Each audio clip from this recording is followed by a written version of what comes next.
Coucou à tous, donc aujourd'hui je vous reviens comme le titre l'indique pour vous parler du test, le fameux test horrible du diabète gestationnel donc que l'on fait en laboratoire à partir de 4 mois je crois de grossesse et jusqu'à ce que le médecin vous le demande de le faire. Et voilà, donc moi j'en avais tellement entendu parler et de façon tellement différente à chaque fois que je savais pas trop à quoi m'attendre. J'avais peur, ça c'est sûr, parce que j'ai lu beaucoup de choses horribles dessus. Et du coup, j'y suis allée avec une énorme appréhension et qui n'avait absolument pas lieu d'être. Donc je tenais absolument à faire cette vidéo parce que je crois que voilà, les femmes devraient être au courant de ce qui va vraiment se passer au laboratoire. Plutôt que d'entendre des trucs du genre ah tu vas voir c'est horrible, tu vas vomir, nanana. J'ai vraiment entendu tout et son contraire sur ce test et j'avais énormément d'appréhension, j'en ai quasi pas dormi de la nuit la veille, tellement j'ai pensé qu'il allait m'arriver un truc complètement affreux au laboratoire. Donc voilà, c'est un test que l'on fait donc pour évaluer votre diabète, si vous en faites ou pas. Donc le diabète gestationnel, c'est pas le diabète de type 1 ou 2, machin, que les gens ont habituellement. C'est quelque chose que l'on se crée soi-même pendant la grossesse, à cause de la grossesse en fait. Donc une malabsorption du sucre, un dysfonctionnement du pancréas en fait pendant la grossesse, à cause de la grossesse. Voilà. Et donc ça c'est un test que la plupart des femmes font. C'est pas juste parce que je suis ronde qu'on me l'a demandé par exemple. On aurait très bien pu ne pas me le demander, ça dépend aussi des praticiens. Là, c'est vrai que la plupart des médecins maintenant le demandent parce qu'ils veulent pas passer à côté de quelque chose, j'imagine. Et du coup, c'est demandé quasiment systématiquement. J'ai plein de copines minces qui l'ont fait et des copines plus rondes qui l'ont fait aussi. Je crois que voilà, maintenant quasiment toutes les femmes y passent. Et alors voilà, moi on m'a dit, tu vas voir, on va te faire boire des litres et des litres d'une boisson dégueu et tu vas voir, j'ai vomi, nanana. Je me suis dit, mon Dieu, c'est pas possible.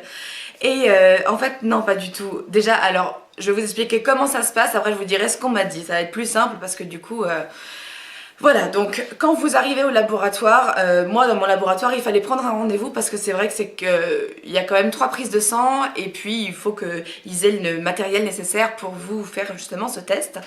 Alors du coup moi j'avais rendez-vous à 8h30, il y avait beaucoup de monde au laboratoire, mais moi mon laboratoire ils sont, je sais pas, c'est le plus efficace du monde, il y a beau avoir la queue et la salle d'attente pleine, vous passerez quand même à l'heure à laquelle vous avez rendez-vous et ça va extrêmement vite. Donc ouais, pour ça c'est vraiment ils sont super à mon labo.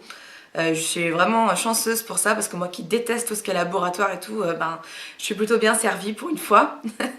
Et donc voilà, j'avais rendez-vous à 8h30, je me présente à jeun évidemment parce que la première prise de sang qu'on vous fait c'est la glycémie à jeun. Donc pour voir quel est votre taux de base en fait une fois que vous avez rien mangé depuis à peu près 12 heures quoi. Moi ça faisait exactement 12h30 que je n'avais pas mangé parce que j'avais mangé la veille. J'ai essayé moi la veille et l'avant-veille de manger le plus sainement possible pour que le taux soit vraiment le plus significatif d'une bonne alimentation possible et que ce soit pas faussé par quelque chose. Genre la veille vous avez fait un couscous avec un brownie en dessert et voilà forcément votre glycémie le lendemain elle va être un peu plus élevée qu'elle aurait dû être d'habitude parce que vous avez fait ce repas exceptionnellement gras et voilà qui est un petit peu dommage. Du coup moi j'ai essayé que ce soit le plus sain possible et je pense que j'ai réussi parce que manger des épinards comme ça le soir avec une banane, voilà, ça c'est pas le genre de truc qui vous fait avoir une glycémie au top. Bref, donc la première prise de sang se fait et au moment de la prise de sang, juste après, la préleveuse me donne donc la fameuse boisson à boire. Alors ça ne remplit qu'un seul verre, un gobelet en plastique classique, je crois qu'il doit faire 25 millilitres. Donc c'est 25 millilitres, moi j'avais choisi le parfum orange, on m'a proposé citron orange. Je sais que certains laboratoires ne proposent pas de parfum, donc ça veut dire que ça doit être quelque chose qui n'a pas de goût si ce n'est le goût du sucre. Moi j'ai pris orange parce que j'aime pas le goût du citron, moi, surtout pas en boisson, ça me fait toujours mal aux dents. Du coup j'ai bu mon verre, au début je me suis dit est-ce qu'il faut que je le dilue ou... Parce que je me suis dit un verre c'était pas ce qu'on m'avait dit donc du coup je lui ai demandé en combien de temps il fallait que je boive le verre, elle m'a dit que j'avais à peu près 2-3 minutes, je crois que c'est moins de 5 et du coup j'ai bu ma boisson, c'était juste un verre. Alors certes c'est pas bon parce que ça a le goût de...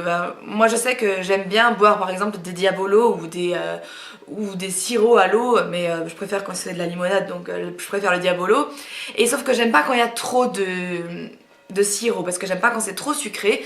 Et ben là, ça, vous avez l'impression de boire, je dirais, à moitié du sirop et à moitié de l'eau dans votre verre. Donc ça fait comme si on a mis beaucoup trop de sirop dans votre boisson, et c'est ça que ça fait en fait. Donc c'est sûr que c'est pas très très bon, mais il y a bien pire, c'est juste un verre d'eau.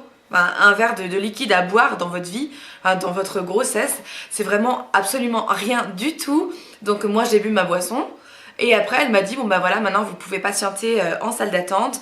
Si vous avez le moindre signe de fatigue, le moindre signe de nausée ou de barbouillis ou de quoi que ce soit, venez voir les secrétaires à l'accueil. On vous installera dans une pièce plus isolée, et si vous êtes fatigué, donc vous pourrez dormir. Je me suis dit bon bah oui, ok. Et donc j'allais me réinstaller dans la salle d'attente. Et c'est là qu'effectivement les choses se sont peut-être un tout petit peu corsées, parce qu'au bout d'une demi-heure d'avoir absorbé le liquide, j'étais très très fatiguée. Comme si il était 3 heures du mat et que j'avais fait la fête toute la soirée. Donc c'est vrai que j'étais sur ma chaise et j'avais envie de dormir, mais c'est tout ce que ça m'a fait en fait. Et ça a duré à peu près, moi je dirais, une bonne demi-heure. Donc jusqu'à l'heure complète, de une demi-heure à 1 heure après l'ingestion. Là on vous pique, donc 1 heure après l'ingestion pour de base, pour voir comment votre taux de glycémie est passé de 0 à 1 heure. Donc voilà, pour voir comment ça a été absorbé et tout ça. Donc on m'a fait cette prise de sang là. Ensuite elle m'a dit, bon, bah, réinstallez-vous en salle d'attente. Dans 1 heure, on vient vous en faire une seconde. Donc ce serait la troisième. La deuxième après l'ingestion, mais la troisième en tout. Il n'y a que 3 prises de sang. C'est déjà beaucoup pour quelqu'un qui déteste. Mais je déteste, et ça a été vraiment... Mais c'est passé comme dans du beurre. Il n'y a vraiment aucune appréhension à avoir pour ce test. Du coup, voilà. La deuxième heure s'est extrêmement bien passée parce que j'étais plus fatiguée. Mais elle m'avait prévenu. Elle m'avait dit, c'est la première heure qui est assez difficile. Et vous allez voir, après, ça va aller mieux parce que on s'en remet en fait. C'est vrai que ça pompe énormément d'énergie de devoir digérer tout ce sucre ingéré en fait. Et c'est pour ça qu'on se sent fatigué éventuellement après. Moi je sais que je suis d'une nature plutôt forte, robuste. Je suis en très très bonne santé en règle générale. Du coup j'ai pas eu de soucis du tout. Je suis pas quelqu'un qui vomit, mais quelqu'un de facilement écœuré. Et même si ça a pu m'écœurer, honnêtement, la dernière gorgée du verre... Honnêtement, il n'y a pas du tout à stresser pour cet examen, les filles. C'est rien du tout, hein. Vraiment rien du tout. J'étais énormément stressée, donc c'est vrai que je m'attendais tellement à pire que on aurait pu me faire 5 prises de sang après, je les aurais encaissées sans aucun souci. Donc voilà, j'espère qu'un maximum de femmes enceintes qui n'ont pas encore fait le test regarderont ma vidéo, parce que je tiens vraiment à rassurer moi les femmes, parce que... je comprends pas, moi les filles, vous allez mettre des commentaires, j'espère que vous allez pas trop penser que je suis méchante avec vous ou quoi que ce soit, mais c'est vrai, moi je comprends pas les filles qui m'ont dit que c'était un test horrible.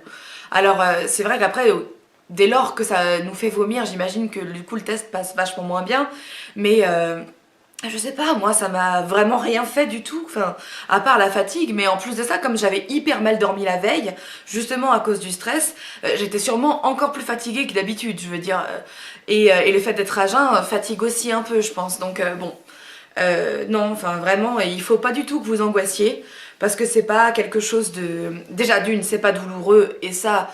ça enlève quand même une énorme épine du pied, enfin, je trouve. Je m'attendais pas à ce que ça me fasse mal, mais je me dis 3 prises de sang alors que déjà une je déteste. Voilà, je me disais je vais pas aimer et ça va être difficile. Mais bon, comme elles sont à 0, 1 heure, 2 heures, on a vraiment le temps de s'en remettre. C'est pas comme si on venait toutes les 10 minutes vous faire une prise de sang. Voilà, donc moi j'ai vraiment pas eu de soucis avec ça. Ensuite, donc c'est que 3 prises de sang, c'est juste un seul verre à ingérer. Et voilà, comme je vous disais, moi c'est vraiment passé comme une lettre à la poste. Et enfin, je sais pas, je pense qu'on fait ce test quand même pour la santé de notre bébé, parce qu'avoir du diabète pendant la grossesse, c'est pas bien pour le bébé, parce que ça peut faire des gros bébés. Et et puis provoquer tout un tas de trucs, et c'est vrai que c'est mieux, je pense, de le savoir. Après, moi je sais que c'est un examen qui est très controversé, je l'ai lu hier sur Instagram, parce qu'il y a une fille qui me suit qui disait que le test peut provoquer du diabète gestationnel chez certaines femmes, que c'est assez rare, mais que c'est un risque, et que du coup beaucoup de professionnels ne veulent pas le prescrire. Alors bon, voilà, moi on me l'a prescrit, je le fais, parce que c'est vrai qu'on crée une hyperglycémie forcée, qu'on n'aurait sûrement jamais fait. Mais bon, bah, écoutez, c'est la médecine, je pense qu'ils veulent aussi le bien de tout le monde, et ils sont pas là pour vous rendre malade non plus. Donc voilà, je pense qu'ils savent aussi ce qu'ils font, même si on n'est pas à l'abri d'une erreur ou quoi que ce soit, hein. D'ailleurs, vous me direz, vous, si ça vous a causé problème en commentaire, comme ça les autres filles pourront lire aussi. Je pense que c'est important d'avoir un petit peu l'avis de tout le monde. Mais moi, comme je n'avais entendu quasiment que du mal de cet examen, honnêtement, je me suis dit, il faut que je fasse une vidéo pour dire que non, c'est pas si affreux que ça, et on est toutes capables de le faire. Voilà, si moi je l'ai fait alors que je déteste le labo, que je déteste boire des trucs dégueux, et que j'aime pas les prises de sang et tout ça, voilà. Je dirais que vraiment le plus embêtant dans ce test, et finalement d'autres filles me l'ont dit après, c'est l'attente. L'attente 1 heure, puis l'attente 1 seconde heure après, mais... Enfin franchement, qu'est-ce que c'est 2 heures dans votre vie les filles? C'est pour le petit bébé que vous avez dans votre ventre et que vous avez la chance de porter. Donc non, vraiment, il faut pas s'angoisser outre mesure. Et puis bon, il y a des choses qu'il faut supporter. Vous allez supporter l'accouchement, donc voilà, vous pourrez supporter ça, c'est sûr et certain. Voilà, je pense que voilà, je suis contente d'avoir remis les points sur les i, parce que c'était très important pour moi que la plupart de mes contacts, de mes abonnés, je veux dire, puissent voir quel était mon point de vue sur la question. Après, je suis peut-être... Enfin, je ne suis pas plus forte que les autres, c'est ça que je veux dire. Donc si j'ai réussi à le passer, ce test, vous y arriverez toutes vous aussi. Et il n'y a vraiment pas à s'angoisser, parce que moi, on m'a parlé de ce test, j'étais à peine enceinte de... Ouais, je commençais mon 3e mois, et voilà, et on m'a dit, ouais, tu vas voir, quand tu vas arriver à 4 mois et demi, on va te demander le test, et puis, et là, j'ai commencé à stresser vraiment, parce que je me suis dit, c'est quoi ce test horrible qu'on va nous faire passer, voilà, je me suis dit, ça va être un truc affreux. Après, j'ai pensé qu'on avait une perf, et qu'on nous prenait notre glycémie de temps en temps, parce que j'ai aussi l'angoisse de la perf. Voilà, donc non, c'est pas du tout comme ça. Et du coup, moi j'ai angoissé ça fait 3 mois que j'angoisse à cause de ce truc là qui n'est rien du tout. Enfin voilà, c'est quand même fort dommage, parce que ça sert à rien de se créer du stress là où il n'y a vraiment pas lieu d'être. Et voilà, j'espère qu'en tout cas ça vous aura ouvert les yeux. Si vous avez la moindre question sur le test, de quoi j'aurais pas parlé ou quoi que ce soit, ou que vous n'auriez pas compris, posez-la moi en commentaire, pardon. Et le seul truc PS aussi que j'ai oublié de vous dire, c'est que en sucre, l'équivalent de ce que vous allez boire, c'est 12 morceaux de sucre. Donc il faut faire gaffe dans la journée de pas manger trop de sucre, parce que vous avez déjà eu tous les apports journaliers en sucre qu'il vous fallait. Donc moi je sais qu'on me l'a dit au laboratoire, donc j'ai essayé de pas manger trop de sucre. Le seul truc que je me suis autorisé, c'était une banane au dîner et un chocolat chaud en fin d'après-midi, parce que j'avais soif et froid, et voilà. Mais bon, après je n'ai pas mangé de yaourt, ni de compote, ni de fruits à midi. Ça c'était important, parce que c'était juste après, j'ai fini mon test, j'ai bu à 8h45, et voilà, donc comme j'étais à jeun, ça a tout de suite été absorbé. Voilà, donc faut faire juste attention à la dose de sucre que vous mangez, en fait, que vous ingérez dans la journée après le test. Voilà, je vous embrasse très très fort les filles, et je vous reviens, je pense, pour une seconde vidéo tout à l'heure. Enfin, dans la journée.